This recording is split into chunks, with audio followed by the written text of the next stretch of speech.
Kale nkwandiza omulungi atulaba today ku episode ya feno lero nsaze okukolerako ku muntu wa wansi mubadde mwemulugunya nnyo ku nsonga ezimu naddala ezikwatagana ku misolo gye mutategeera ku mulundi guno nsazeewo nfune ate abakugu abasinga batusingako nkutegeera ensonga z'emisolo. Tulina okusoma ebintu bingi nnyo wakati nga tuwa emisolo naddala mu URA nakumanya biki ebikwata ku misolo. Olunaku lwayo ndi musanyufu nnyo mikwano gyange abali Wakiseka abali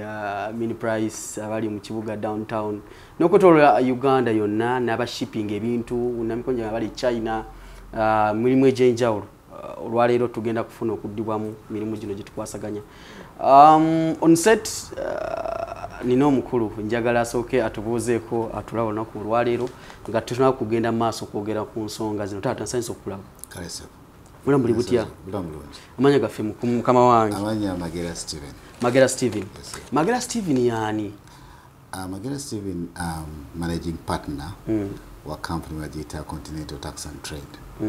Continental Tax and Trade company esobozesa oba eyamba abantu okutuukiriza obuvunaanyizibwa bwabwe okusosola omusolo. Naddala omusolo ogwa gavumenti ya wakati. Tulina emisolo gya njawulo mu ggwanga, tulina emisolo egisasula local government, waliwo n'omusolo ogwa central government. Kati omusolo ogwa central government omusolo ogwo gukunaanyizibwa company ekitongole kya URA kyekikukuŋŋaanya. So company ya Continental Tax and Trade esobozesa abantu bwe baba bayitamu nga batwala mu maaso obuvunaanyizibwa bwabwe obw'okusasula omusolo ku bintu ebiva ebweru w'amawanga n'okusasula omusolo gwe twandiyise domestic tax, omusolo ogukuŋŋaanyizibwa ku production eri mu ggwanga. Okay. Yes, ndowooza tufunye okulambikwa obulungi. So nga tetunabagenda wala aimu ya CTT ya Continental eriki naddala mu Uganda muno na Uganda atulaba mu nsaawa zino. Continental Tax and Trade CTT nga bwe tugiyita ekigendererwa kyaffe kusobozesa muntu ng'ayita mu misoso gyonna gy'alina okuyitamu okusasula omusolo. Company ebeera mu Uganda oba n'omuntu ali mu Uganda kimukakatako bw'aba nga akola asasula omusolo, kubanga obuvunaanyizibwa si bwaffe nga company, obuvunaanyizibwa buli eyo asasula omusolo. Ffe kye tukola kusobola kumuyisa mu mitendera gy'alina okuyitamu, information eyeetaagisa, okumubuulira ngeri ki gy'ayinza okukwasaganya ensonga asobole okuba nga oluvannyuma asasula omusolo gw'alina okusasula ogumukakibwako gavumenti. Ffe tuliwo kusobozesa to facilitate process eyo omuntu gy'alina okuyitamu asobole okuba nga asasula omusolo gw'alina okusasula ogwa company ogwa kisekinoomu gonna gonna. Omuntu atulaba essaawa zino bingi nnyo bibaddewo naddala mu taxation mu Uganda bw'otunira URA at large of late naddala abasuubuzi. Njagala tusooke tukole tujja kuba ne episodes z'enjawulo baganda bange batulaba. Njagala tusooke tunuulire ensonga ya groupage naddala abasuubuzi abasuubula mu nsi ez'enjawulo nga bashipping okuleeta ebintu byabwe naddala mu containers. Omuntu atulaba, what is groupage? Omuntu okumunnyonnyola ekintu kino kuba Bannayuganda kikyabali mu kutegeera. Groupage mu nkola y'okutambuza emigugu mu nsi yonna bagiyita wano tugiyita groupage bagiyita consolidation. Consolidation kuba kwegatta abantu abawerako beegatta ne basobola okutambuza ebyamaguzi byabwe okuva mu nsi endala okubitwala mu nsi endala. Ekyo kijjawo lwaki? Abantu bagenze nga bagezaako okukola order gye basobola oba esobola okuba nga etundibwa. Omuntu ayinza okuba nga alina business ng'asobola n'okuleeta container ng'ejjudde. Naye lwakuba container bw'ogireeta ng'ejjudde tosobola gitunda n'ogimalawo. Kati kwegamba nti bwe mba nga asobola okuleeta katoni 2 nsobola zireeta. Kati bw'obanga mwami Matovu oyogera kuleeta katoni 2 ez'essaati, omulala nga ye aleeta spare alinayo katoni ze nga 18, omulala nga aleeta bizigo naye alinayo katoni ze nga 7. kati abo bonna company esobola okuba nga ezo zonna katoni ezikuŋŋaanya n'eziteeka wamu. Lwaki? Baba oba otambuza ebintu ebyamaguzi naddala ng'obiyisa ku nnyanja olina okubiteeka mu container. Gwe nga kinoomu osobola obitambuza bw'oba ng'obiyisa ku nnyonyi. Kuba ku nnyonyi teweetaaga boxed container. Osobola okuddira katoni zo 18 ez'amasaati n'oziteeka ku nnyonyi ne bazikuleetera. Naye katoni 18 tezisobola kutambula mu container oba ku nnyanja. Ate nga okutambula okw'amazzi kwe kusinga okuba okwa ssente eza wansi.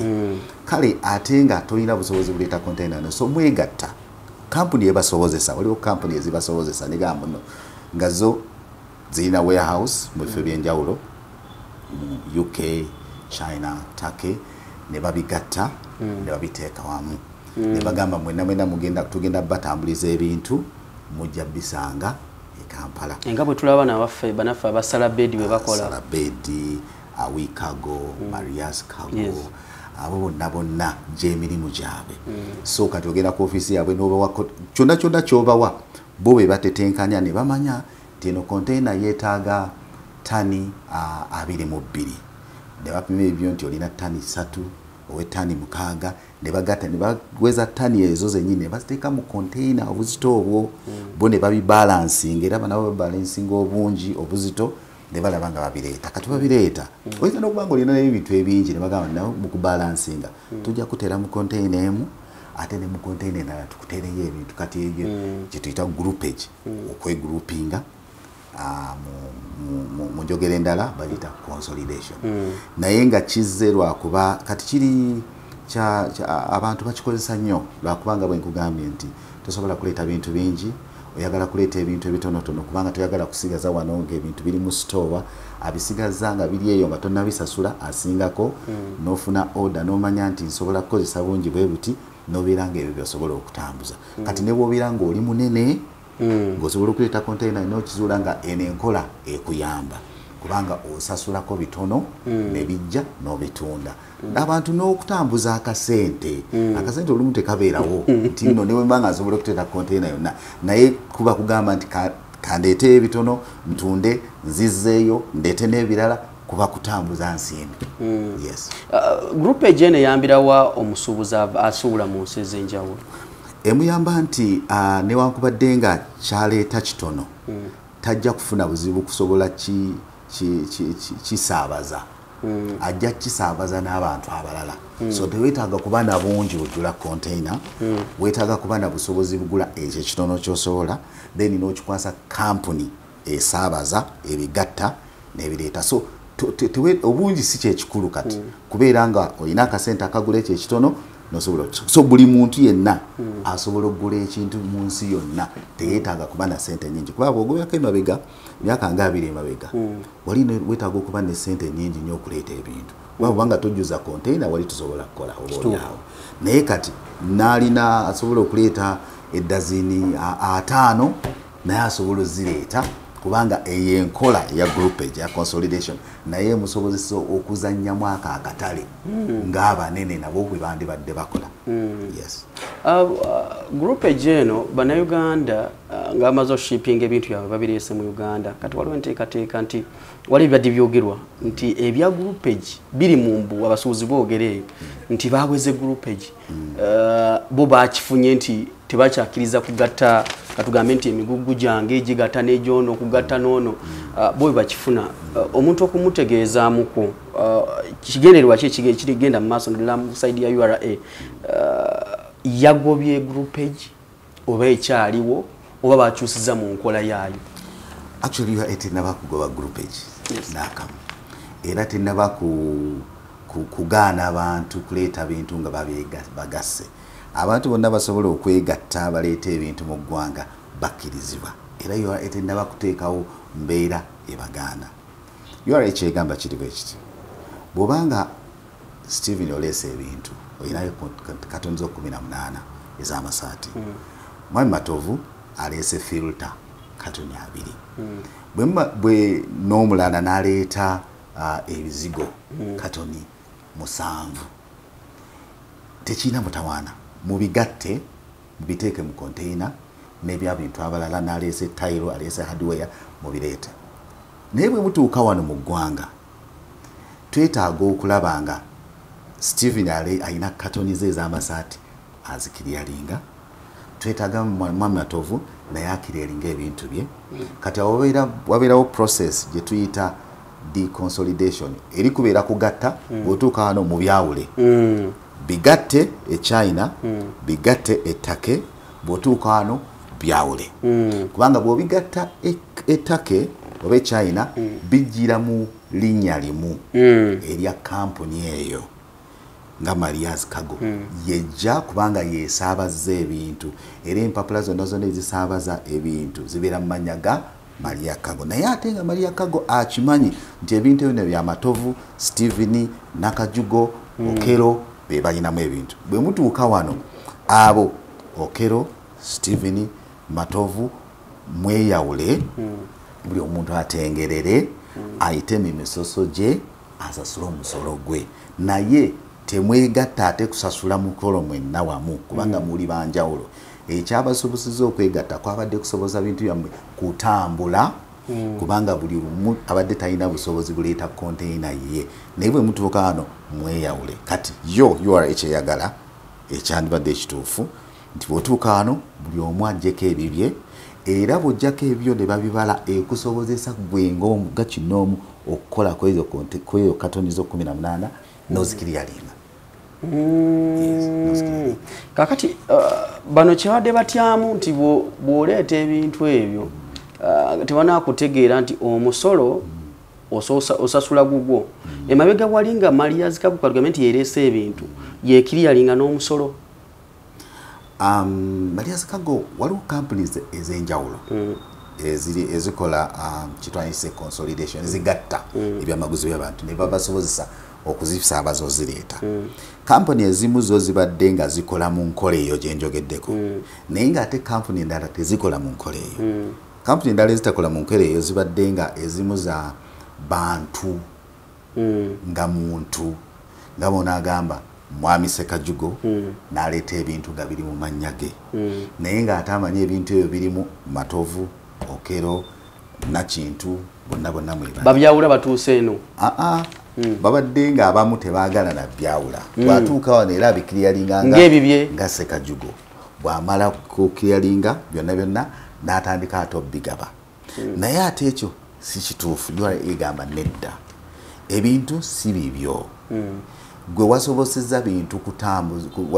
bintu kubisaabaza kubireeta kubanga bano badde tebalina busobozi olutuuka mu Uganda buli muntu abeere n'ebintu bye so kati enkola ey'okubanga ebintu ebyo bitwalira wamu ate nga si bibyo ate nga babadde okozeseza kampuni y'okusaabaza oba linnya ly'okusaabaza y'enkola URA ejjawo ekitereeze nti bwe mutuuka mu ggwanga si kibi okubanga eyabisaabaza yabadde muntu omu naye ekyandibadde ekirungi olutuuka wano kale buli omu amuwe ebintu bye kubanga enkola weeri era waliwo empapula ezikolebwa waliwo process ntono buli muntu n'abeera ng'afuna ebintu bye then awo n'atandika obiyisa mu misoso gya URA mu tiini ye aba ne tiini kati gwe nga kinoomu ng'oteekayo ofuna agent wo ng'ateeka mu tiini yo ng'amaze bino bye byange era ne bwe bituuka oyo omuntu yabeera nga yabisaabaza mu linnya lye aba akola kye tuyita transfer buli muntu amuwa ebintu bye misoso giba mitono kubanga ebintu byonna baba bamaze obbibala then nagamba bino byono container yonna nebeera nga bagigabanyiza abantu ab'enjawulo ng'eweddewo kati abo bagabanyiza ne batandika okukiryalinga ebintu byabwe olowooza lwaki bano abasuubuzi bakyali mu kwiraliikirira n'okutya oluvannyuma lw'okulya ebigambo nti groupage yavuddewo olowooza kivudde ku ki bo bakyali mu kutya mu mbeera eno yonna mu kulaba okwange kirabika waliwo obutali bulambulukufu obadde buliwo wakati w'omuntu nga yakulembedde container tubayita actually olumu abakulembera container mu luzungu babayita ba container leader nti yakulembedde container kwegamba ffenna weetuli naye ono yatukulembedde kati omuntu oyo abeera nga akulembedde container oba oli abadde alina obutali bwerufu bw'alaga bano abantu naye omuntu yenna bw'amulaga nti bino bintu byo ojja kubanga obikiryalinga bwoti kiba kyangu. Naye nze kyemmanyi nti omusolo ebintu byonna byonna bibeera n'omusolo gwa njawulo. Kugeza waliwo ebintu nga bw'oba obireeta mu ggwanga osasula omusolo gwa 3.5 ku 100, ebirala bisasula 0 ku 100, ebirala bisasula 10 ku 100 okusinziira engeri omusolo gye gubeera gugerekeddwa mu mateeka. Naye ndowooza mu nkola eyo bano abakulembera babadde balina engeri gye babeera nga tebabeera beerufu eri abasuubuzi abamu. N'atabeera mwerufu eri omu n'abeera nga ato yeekubidde omulala mubalidde omusolo mulala mubadde omusolo mulala. Naye nga kyandibadde kirungi ye bw'abanga alina engeri gy'abadde akikolamu bw'atyo aba tayagala omulimu ogwo gumuveeko. Ayagala asigale ng'era yakyababalira omusolo bonna. Kabe Kasinge ayinza okuba nga nakyakyagala abeere nga buli omu amuggyako ne ssente z'akoze nga ababalira omusolo. Naye bwenzija n'enkuwa ebintu byo mba nkuwadde ovunaanyizibwa ofune n'omuntu omulala oba oli awo atandika okubala omusolo. Nze ndowooza waliwo engeri gye bafiirwamu olw'okuba emirimu gibanga egibavuddeko bagamba nti lwaki emirimu gyonna bagitwala kubanga bonna abeera n'abantu nga 10. Oyinza okuba nga osigaza abantu nga 2 balaba ne bagamba nti nze nina nange agenti wange naye nina agenti wange nange ono agenda kunkolera. Kati awo aba afiiriddwa oba oli awo omulimu gw'abadde amanyi nti yagukwata ajja gugoberera aguguse. Kati bw'otuuka wano bigaba olabika nga amulemesa okuggusa omulimu gwonna oba oli awo n'akasente kabadde afunamu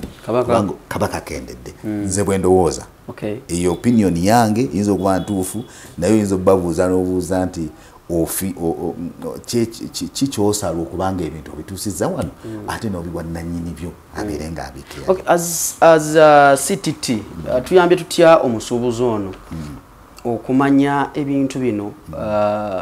ebijja mu misolo ddala gino emipya egigerekebwa mwenga mmwe tuyambye tutya ono omusuubuzi wa wansi okumanya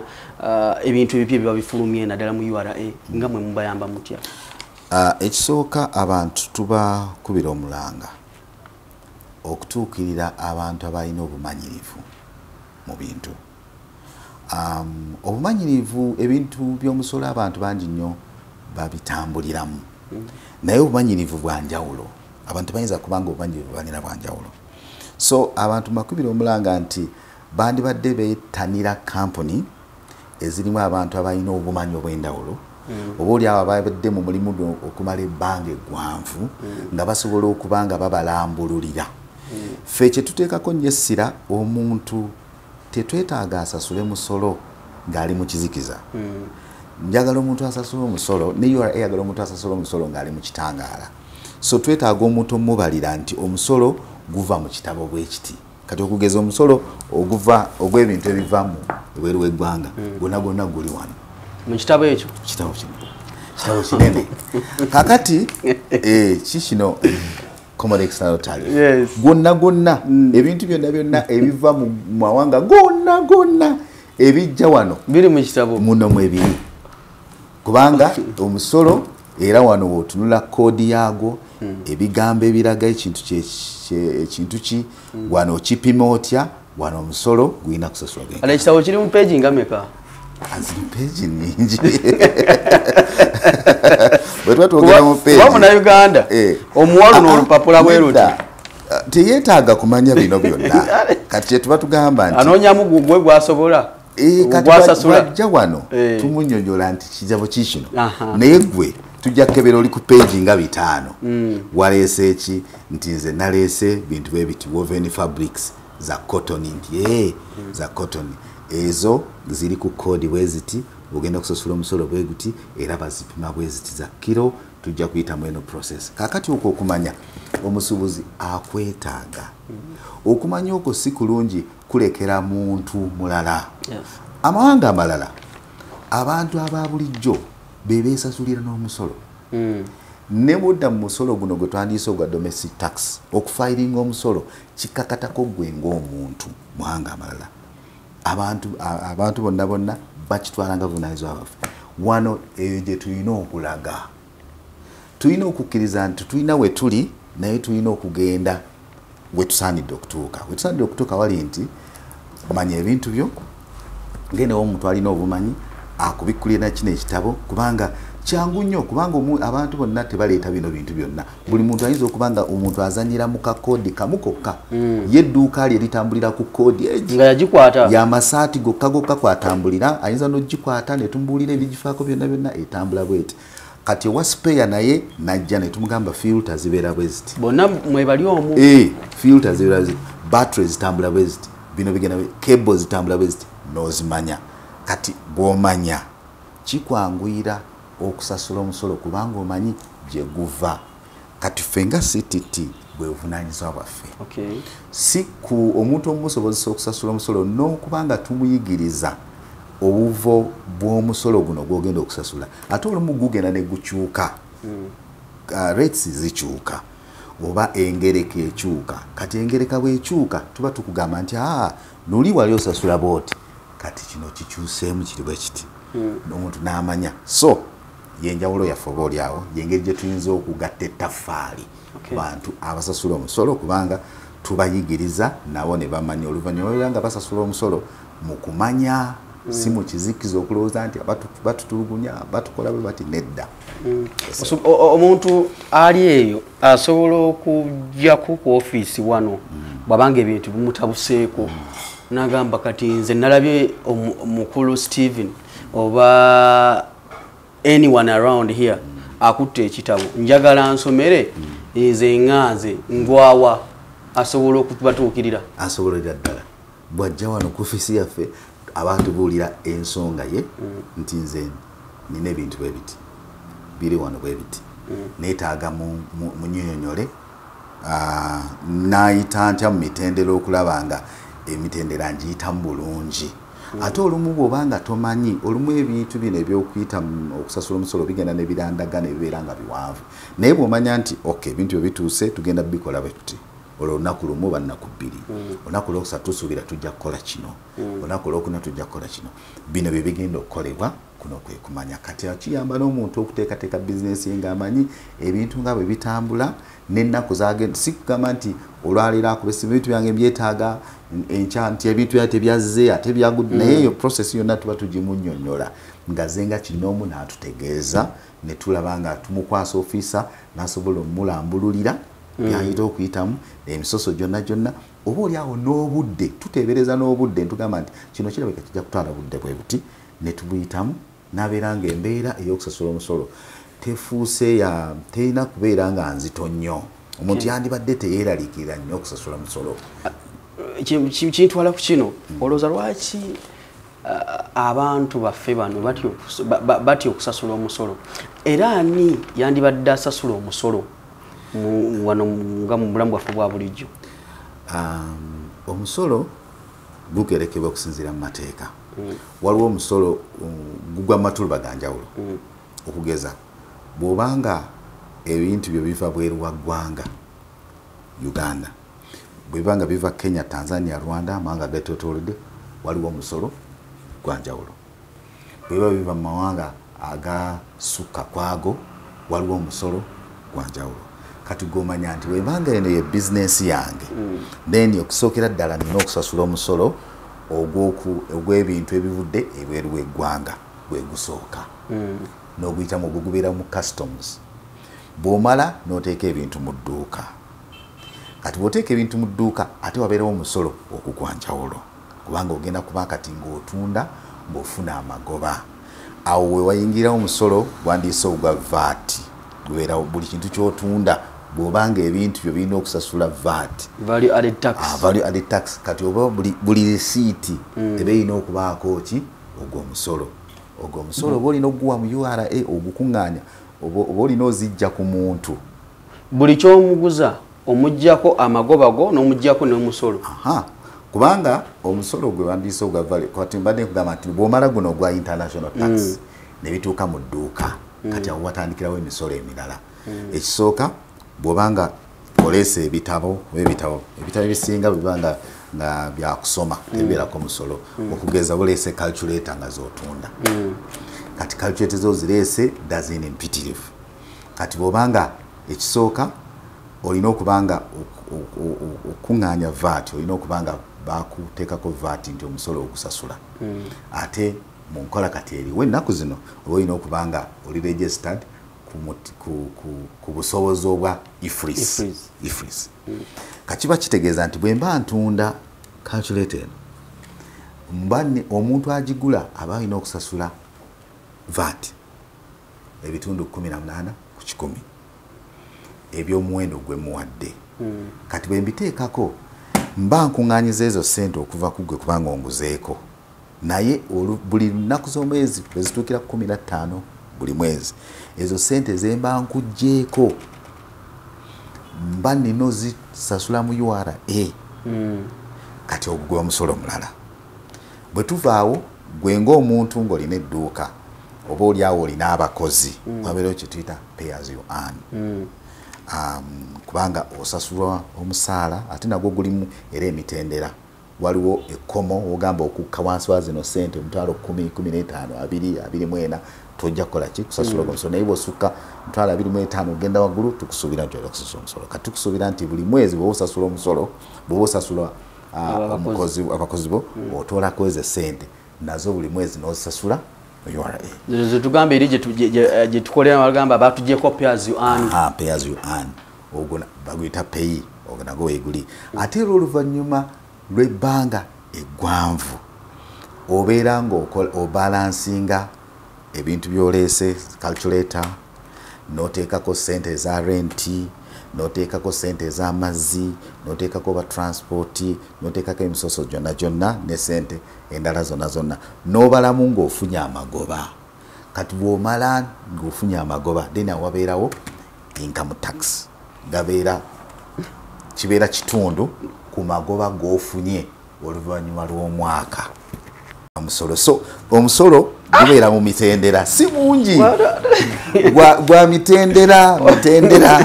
gyanjawulo si mungi kubanga omuntu yandibadde agamba nti atwogere ku musolo gumu gwokka nedda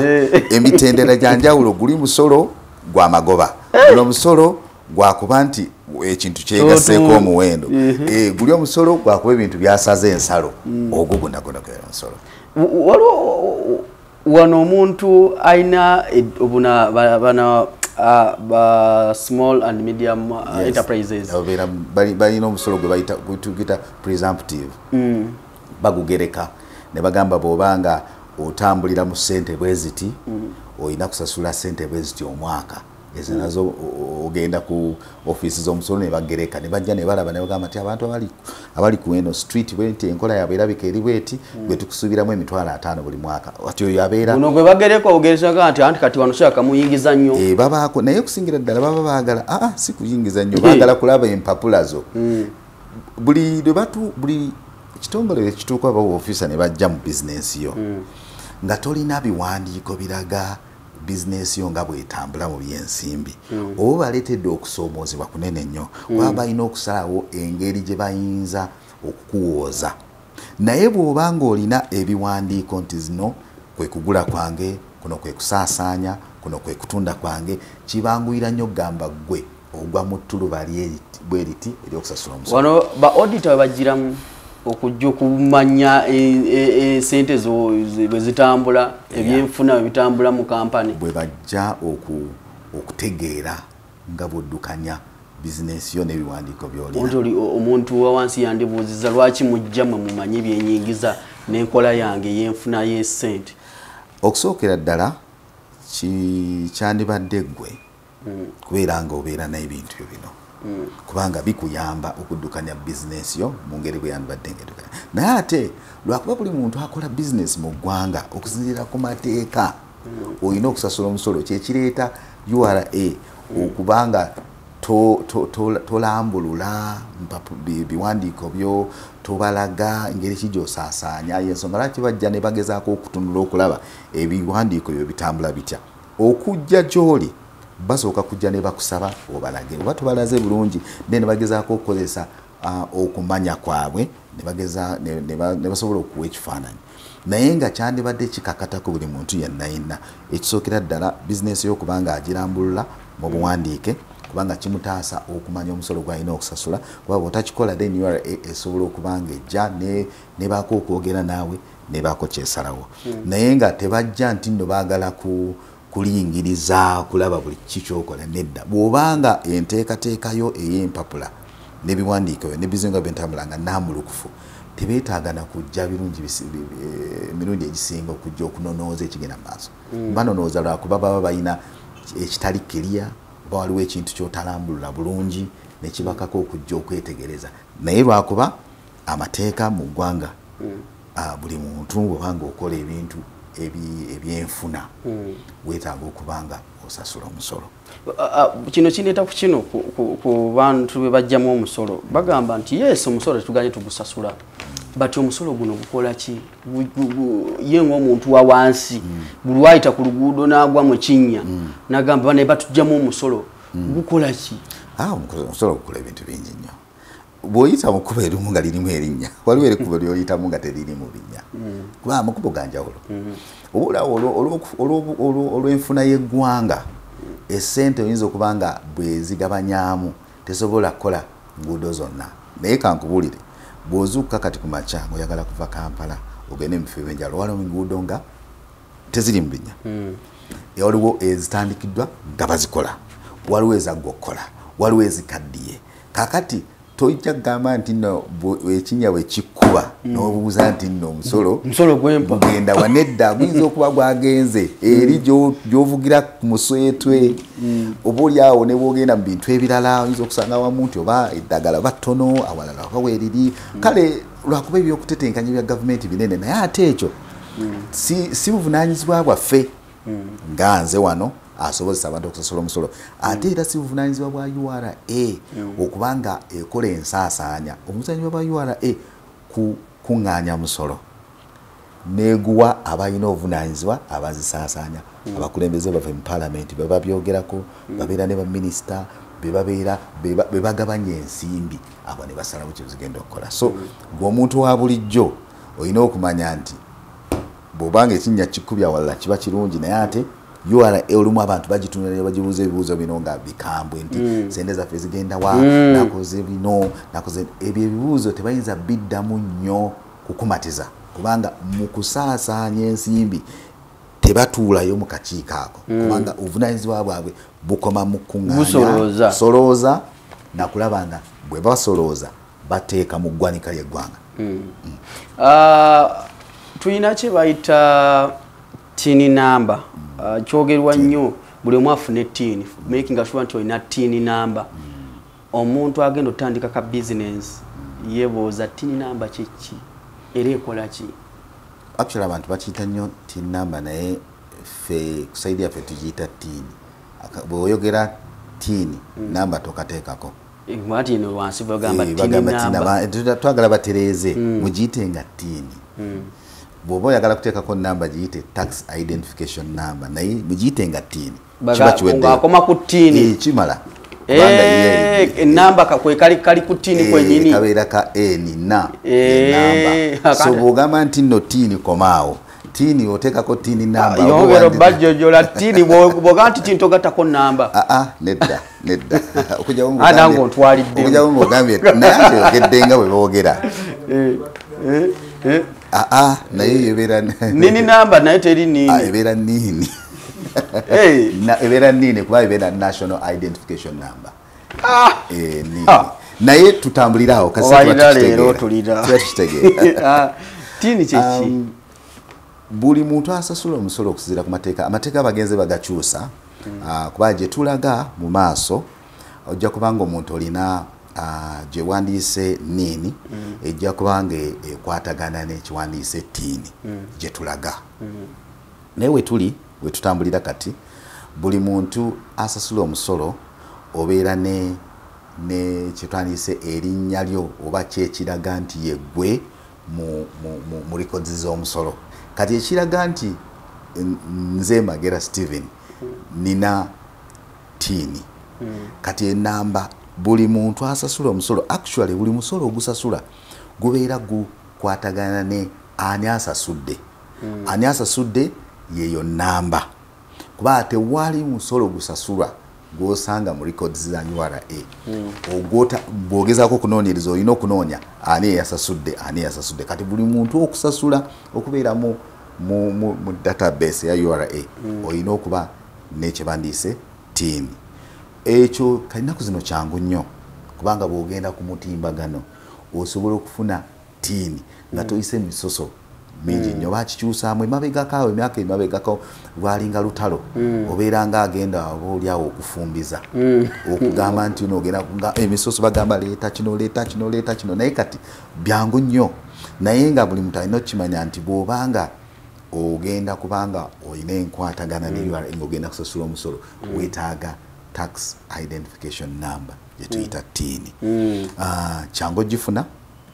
bw'ogenda ku mukutu gwa URA oba n'ojja wano bantu mu ofiisi zaffe tukusobozesa naye ng'ate ggwe naawe ng'omuntu yennyini bw'obanga okozesa nnyo osobola okugenda n'oteeka bakubuuza amannya go n'ogateekamu obeera wa biki ne kubuuza ebibuuzo bitonotono ne bakakasa nti nno oli muntu nga batestinga nti ddala ekigendera kyo si kikyamu eventually ne bakuteekako email kikulu nnyo kubanga URA webanga ekwasaganya ebintu ebikwatagana n'omusolo omuntu ebiseera ebisinga emusindikira email nemugamba nti ku email yo kino kyekigenda maaso naye gye bujja mu maaso n'ennamba z'essimu zijja kuba nkulu nnyo actually olumu obubaka era obufuna ku nnamba y'essimu gye wawandiisayo URA bweyitamu okubanga ekutegeeza kati byonna bw'obijjuzaamu TIN oba ogifuna n'otandika kino kindeeta ku kino kiri crucial nnyo ebiseera ebisinga oli aba atuddawo ne bamulaga bamuba email ne bamugamba nti obangi bw'omusolo bwe guti ne bwe guti tajjukira ku shippinga kintu kukireeta mu ggwanga tajjukira kukozesa TIN ye awantu wonna naye ne bamugamba nti kati otunulira URA kubanja omusolo bwe guti kisoboka kitya kijja kitya ekyo kisoboka okubaawo nga waliwo omuntu eyakozesa TIN yo either mu butanwa obanga akigenderedde olw'ensonga ze tutayinza kumanya muntu bw'abanga ate oba oliawo babanga waliwo n'ebikwatagana n'okusasula kubanga bw'obanga otaddeyo olina TIN erina email olina enamba ebintu byonna byonna bigenda maaso for example bw'ojja n'ogamba nti nno nina ebintu bino njagala kusasula musolo emitimbagano gya URA egiba gikutegeeza nti wataddemu olupapula olulaga nti ogenda kusasula omusolo bw'obala omusolo n'ogamba nti nno kusasula miliyoni 10 ne bakusindikira nti ogambye ogenda kusasula miliyoni 10 ebyo byonna byonna babisindikira ku email yo kale olumu oyinza okusanga nga waliwo omuntu oba akumanyi nnyo oliawo ne email yagimanyi ebyo byonna byonna nga asobola okukola ki okubisoma kati wabanga asobola okubisoma then aba akuwambyeko obuyinza kyova olaba abantu babakuutira nnyo obutagaba bintu ng'ebyo oba olina email password beera nga gwewekka gw'ogirina kuba obanga si gwewekka gw'ogirina alina password yalina obuyinza ku bintu bino kubanga information yonna yonna yagifuna oba bwebanga simu olina okubanga gw'ogirina gw'ogi accessinga kubanga URA beeyogera naawe ekusindikira obubaka ekusindikako yessimu so ekyo kiyinza okubaawo nga kigenderere omuntu alina kyayagala okuggusa ng'ayagala kukozesa TIN yo oba oliawo butanwa nga waliwo oba enamba emu ekyuse mu kifo kya 6 wandiise 8 ne bigenda eyo naye ate bwe kibanga kigguse kiba kitegeeza alina n'obusobozi okufuna information eyo yonna kitegeeza nti tekiyinza kuva eri mu URA nti omuntu yagifunye bufunyi n'akozesa eyiyo oba tezifaanagana ziba za njawulo tetusobola kubanga tulina TIN y'emu abantu babiri oba kampuni bbiri tekisoboka ate ziba za njawulo kati nga TIN bw'ozitunuulira kati eza kampuni ziba za njawulo balina engeri gye baziteekamu koodi zaazo za njawulo bagimanya bwagitunula amanya nti eno ya kampuni amanya nti eno ya muntu wa bulijjo naye tewali bantu babiri boyinza kusanga nga TIN y'emu njawulo kyeri wakati wa TIN ey'omuntu wa bulijjo neya kampani ziba ndowooza mu nnamba balina engeri gye bazaawula mu nnamba ne bamanya nti emabegako luli zaalinga zitandika ne B ba yalinga eraga nti ya business ate P yalinga eraga nti eri personal naye babijjawo naye mu code bo bogenda yabakola code zino babamanya toba system ezikola manya nti zino zachi za muntu wa bulijjo zino za company omuntu omwaso okubeera ne tiri ezisuka mwemu tekisoboka era tekyandibadde kubanga bw'oteekamu ebintu byonna bw'ogezaako kati okugezaako n'oteekamu amannya gange mu system ng'oyagala kufuna ttiini system yamuno amannya ago already tugalina so olina okuteekawo ekyenjawulo kubanga amannya ge gamu ge mulina walina okubaako ekibaawula kyobola babuuza ebibuuzo ebirala oyinza okubuuza nti muyinza okuba amannya ge gamu naye nga bazadde bamu banjawulo nebeera nga byawudde naye tuyinza kusanga nga amannya ge gamu bazadde be bamu wetubeera we wamu byonna byonna byebimu address awo aba omuntu y'omu system ekugamba nti no oyo omuntu omu tesobola Okay, tulaba tukyagenda mu maaso ku nsonga naddala ez'omusolo abasasula omusolo naddala abagoberera enteekateeka za URA n'okutwalira wamu ebiseera ebisinga bawulira nga ebintu bikalubyemuko tulina abakugu nga bano osobola okujja ne bakuyambako mu nteekateeka eyo bingi tujja okuba twogerako mu maaso eyo emisolo mingi gye tuwa waliwo omusolo gwa ifrizo gwo njagala nzije nga gwe nzijidde kuba bannayuganda olunaku lwe gwajja nga luwotambula oli nga vagula ekintu wa boda boda bwateeka fridge ku boda boda nti esawa yonna osanga ow'omusolo waliwo obuuma obupima agamba kati balina okuwa e-receipt yange kyeki mu mbeera efaananiddeawo so Mr. Steven olunaku olwaliro mbadde njagala tukome wano on this episode kasatunulidde ebya group pages and whatever basinga abasuubuzi baleeta ebintu bingi mu ggwanga naye badde tebamanyi engeri gy'olina okulambikamu omusolo guno engeri gye gutambulamuko nga tumaliriza bubaka ki bwoweereza abasasula omusolo naddala abali mu bizinesi z'enjawulo mu kaseera nga kano wakati nga emisolo gyeyongera buli dakiika wabaawo egimeruka ekisookera ddala eggwanga okulaakulana abantu balina okusasula omusolo ekyo kikulu nnyo era kyetaaga oyinza okubeera n'ensonga nnyingi nnyo lwaki ogamba toyagala kwa musolo naye kisookera ddala omusolo gulina okusasulwa eggwanga okulaakulana bw'oba olina okusoomoozebwa konna konna okwa obungi bw'omusolo enteekateeka gy'oyitamu yonna yonna ey'omusolo okulaba ng'ogusasula okusoomoozebwa konna konna kw'oyitamu okulaba ng'osasula okuba ng'owulira nti nno oba oli awo tebakugereka musolo bulungi abalina obuvunaanyizibwa obwo weebali kasita omanya nti omusolo olina okugusasula bw'ogamba nti waliwo okusoomoozebwa kati okwo okusoomoozebwa abakukolako weebali ekitongole kiramba kya URA kyekirina obuvunaanyizibwa okukola kweza ensonga zonna kkiriza gulina okusasulwa ebirala ebyokwogera osobola obyogera naabo kati bw'ova kwabo naffe weetuli kampuni nyinyi eziriwo ezirimu abantu abamanyi ebintu ebyenjawulo ebikwatagana ku musolo bakozese beebuuzeeko bakunnyonnyole ebikwatagana ku musolo ogw'enjawulo kubanga enteekateeka okumanya weekuli oba olina okuvaayo gy'oli n'onoonya